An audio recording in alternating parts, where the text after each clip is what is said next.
Chapter 2. Understanding your nervous system. Sympathetic and parasympathetic. Nervous systems. Before you can learn to consciously regulate or calm your nervous system, you first need to understand how it actually works. That may sound dry, but it's not, because your nervous system is a deeply human living system that ensures your survival, protects you, and even influences how you think, feel, and connect with others. The autonomic nervous system works largely unconsciously, that is, without you consciously controlling it. It automatically regulates things like breathing, heartbeat, and digestion, but also your stress reactions. Two main systems are particularly important: the sympathetic nervous system and the parasympathetic nervous system. These two antagonists ensure that you stay balanced or not. The sympathetic nervous system, your inner protector. The sympathetic nervous system becomes active when you're in real danger, psychological stress, or old traumatic memories. As soon as it takes over, your body's put on alert. Your heart beats faster, you breathe shallowly, and your muscles tense. Everything is designed to get you to safety quickly, by fleeing, fighting, or freezing. In the past, when we were exposed to wild animals or dangerous situations, this mechanism saved our lives. Today, there's often no need for a saber-toothed tiger. A stressful email, a loud noise, or a certain look can trigger the same alarm in the body. And that's exactly the problem with trauma. The body reacts to earlier dangers, even if they're no longer there today. The parasympathetic nervous system, your inner healing power. The parasympathetic nervous system is the counterpart. He calms down, slows down, and relaxes. If the sympathetic nervous system is the accelerator, then the parasympathetic nervous system is the brake. It becomes active when you feel safe, in a quiet environment, with familiar people, or when you breathe deeply and consciously. An active parasympathetic nervous system slows down the pulse, promotes digestion, relaxes the muscles, and gives you the feeling of having arrived. Maybe you know this feeling after a long walk when falling asleep, or when you're in deep connection with someone. In this state, your body can heal and recover, and you feel completely at peace with yourself again. When balance is lost ideally, the sympathetic and parasympathetic nervous systems alternate, like day and night, like activity and rest.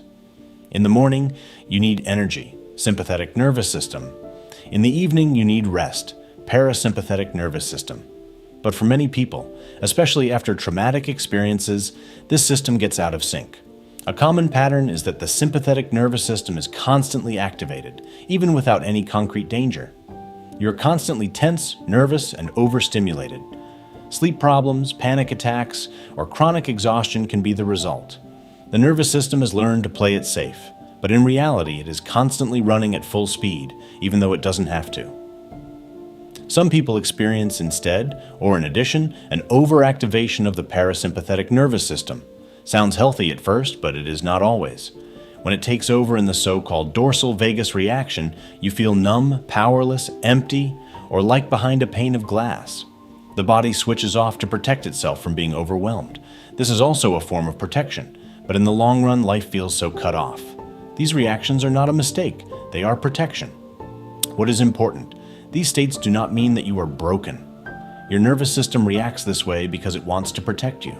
It has learned that certain situations are dangerous, and it tries to keep you safe at all costs, even if it means that you live in constant tension or isolate yourself emotionally. In a way, this is a testament to your strength. Your body survived. But now that you're safe, your system has learned to react in a new way. It may learn that you are allowed to breathe today, that you don't have to fight today, that you can feel again today. And that starts with understanding. What you can start observing your own nervous system. How do you know that you are in the sympathetic nervous system? Maybe it's nervousness, tightness in the chest, circles of thoughts, or insomnia. And when does your parasympathetic nervous system switch over? In a healing or switching off way? Such questions will help you to understand your inner self better. If you notice, my heart is racing, I'm in alarm mode right now, you can react differently than before. You begin to listen to yourself. And that alone is a huge step towards healing. What you can do in later chapters, we will do concrete exercises for self-regulation, but you can already try small things. Breathe slowly and deeply. This signals to the parasympathetic nervous system that you are safe. Place a hand on your heart or stomach. Fizzy. Eye contact calms the nervous system. Move gently. A walk can help relieve tension. Perceive your body, not with pressure, but with curiosity. What am I feeling right now? Over time, you will notice how your nervous system becomes more mobile again. It will learn to alternate between activation and rest, not out of fear, but out of trust. And this trust is the ground on which healing grows. The language of the body. How your body stores trauma. When we talk about trauma, many people first think of what is going on in the head. Thoughts, fears, memories. But that's only part of the story. Trauma lives not only in our mind, but above all in our body. And that's where the path to healing often begins. The body remembers. Even when we think we have long since gotten over something, our body bears traces of what was. Perhaps in the form of tension, inner restlessness, insomnia, or a diffuse feeling of being constantly electrified. Some people feel as if they are cut off from themselves, from others, from life. This is not imagination. It is a protective reaction, and it is the body's attempt to cope with something that was too much at the time. Traumatic experiences, whether acute or over a longer period of time, overwhelmed the nervous system. When flight or fight was not possible, the body often remained in a state of torpor. This reaction is instinctive, deeply rooted in our survival mechanism. But when it becomes chronic, it can be that they cause us to lose contact with ourselves. The language of the body is subtle. It manifests itself in shallow breathing, intense shoulders, and in a feeling of inner emptiness or overwhelm. Maybe you feel a tremor sometimes, for no reason, or you notice that you suddenly feel completely numb, emotionally and physically. All of these are possible signs that your body is carrying something with it that has not yet found a safe space to process. Some reactions seem illogical at first glance. Why do you get so frightened by loud noises? Why do you avoid certain places or situations, even though you know that nothing can happen to you there? Why do you find it difficult to allow closeness, even if you long for it? The answer often lies not in your will, but in your nervous system. It has learned how to protect you, sometimes by closing itself off. But the good thing is that what has been learned can also be unlearned again, or better, relearned. Healing does not mean putting away everything. It means finding a new way of dealing with it. A gentle, mindful way back to yourself. A first step is to see the body as a partner again, not as a problem. Many people with trauma feel their bodies as an enemy, something that does not obey or abandons them.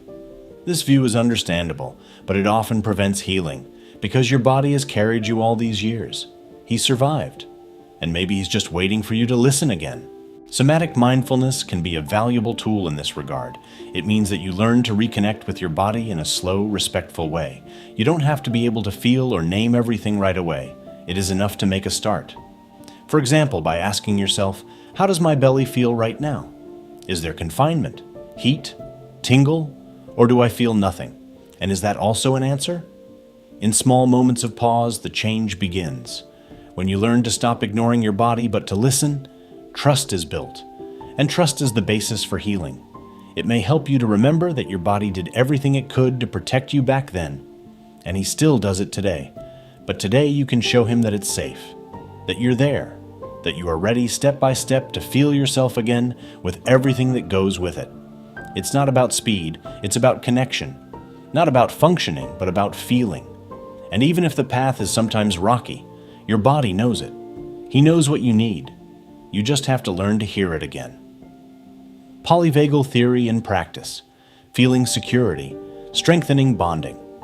Maybe you already have once heard of the so-called vagus nerve.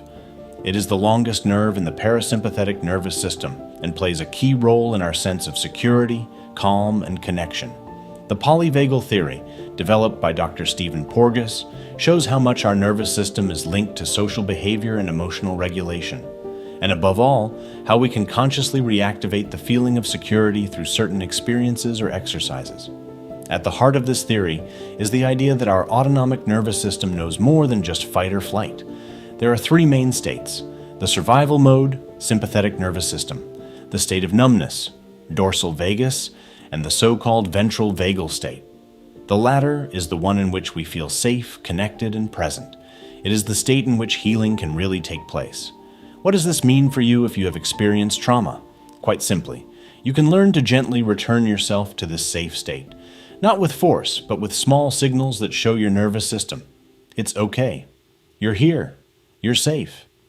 These signals are also called co-regulating experiences. These can be very simple things: a warm voice, eye contact with a familiar person, a calm breathing rhythm, the feeling of a soft blanket on your skin, or a pet snuggling up to you. For the nervous system, this is like a reset. It gets new information that the threat is over. The great thing is you don't have to depend on others every time to reach this state. You can learn to self-regulate. This is called self-regulation. And that starts with mindfulness. Notice when you feel restless or overwhelmed, and then ask yourself, what do I need right now? Maybe a deep breath, a walk in the countryside, a song that touches you. Small rituals in everyday life help to bring your nervous system back into the ventral vagal state again and again. Maybe it's a moment in the morning with your eyes closed when you put your hand on your heart, or in the evening, a warm bath with music, or writing a journal in which you honestly write down how you feel, without judgment. Certain postures or movements can also help. The vagus nerve runs through the neck and chest area, among other things. So gently stretching, buzzing, yawning, or singing, your neck can directly calm your nervous system. Slow rocking or gentle rocking also often has a regulating effect. You may remember this need from your childhood. What the polyvagal theory shows us is one thing above all: we need connection. Not only to others, but also to ourselves. When you feel safe in your body, when you feel again that you're here and that life is not just a threat, a lot changes. Then tension turns into expanse again. Protection turns into openness. And trauma becomes a new beginning. Of course, this is not a quick process. Some days will be hard, others easier, but every moment you consciously support your nervous system is a step. And you will notice, these steps add up to oneself. Your body doesn't just remember danger, it can also remember safety again. Connection heals, and that connection always starts with you.